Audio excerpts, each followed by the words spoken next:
কও হ্যালো বন্ধুরা। মন্ডু করব কাম করতে করতে ওরা নয় তো জল ঢুকে কাদা, এই জন্য মাটি ল্যাব দিতেছে। তো দেখাবো যে আজকে দদন দুপুরবেলার টাইমে কি করে। তো আমরা মাটি নিতে যাচ্ছে। পাহাড় থেকে মাটি কাটি।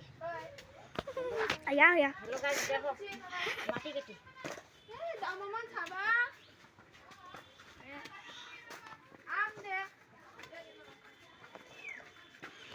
মাটি কাটি এই যে এই জায়গার থেকে। পাহাড় থেকে।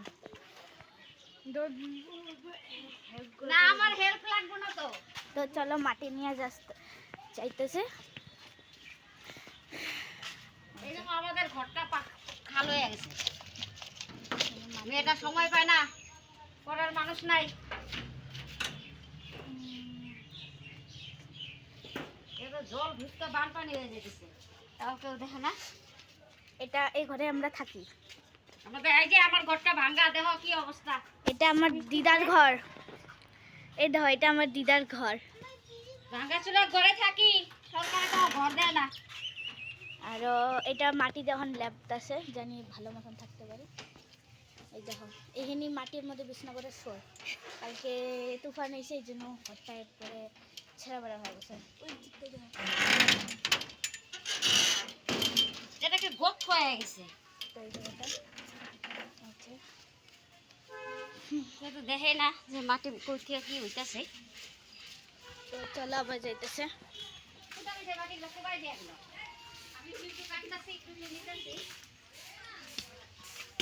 তো এই যে মাটি নিতেছে।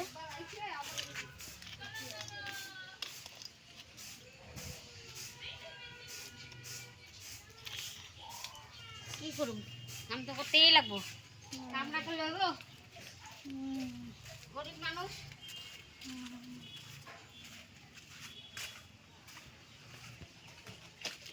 আসামে আমার ঘর বাড়ি।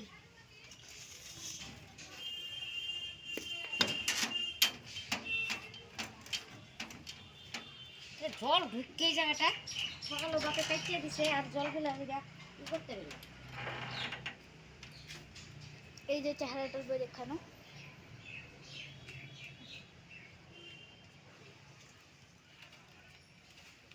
রাইন্দা থেকে থুয়ে এলাম বাসন তুম তাহলে মেয়ে আছে তো কি করছ।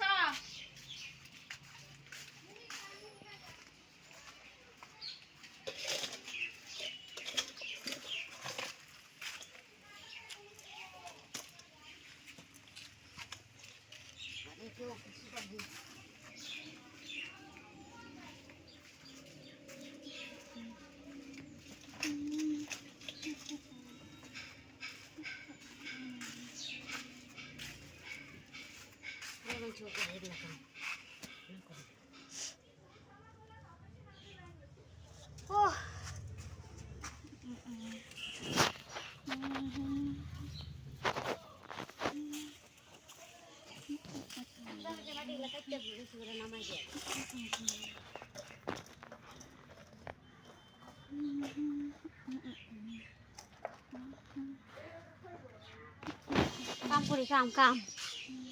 হ্যালো গাইস,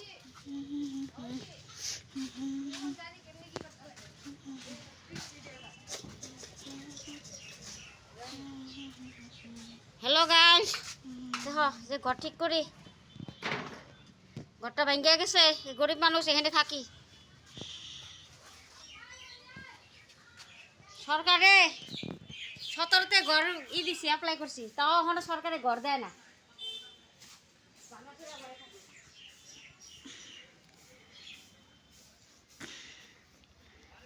তো এই দিদার জন্য একটা লাইক তো করেই দিও। কত কষ্ট করে দিদাটা দেখো, কত কষ্ট করে থাকে। এগুলো ঘরে কি এখন থাকা যায়? তাও দিদাটাই থাকে। দেখো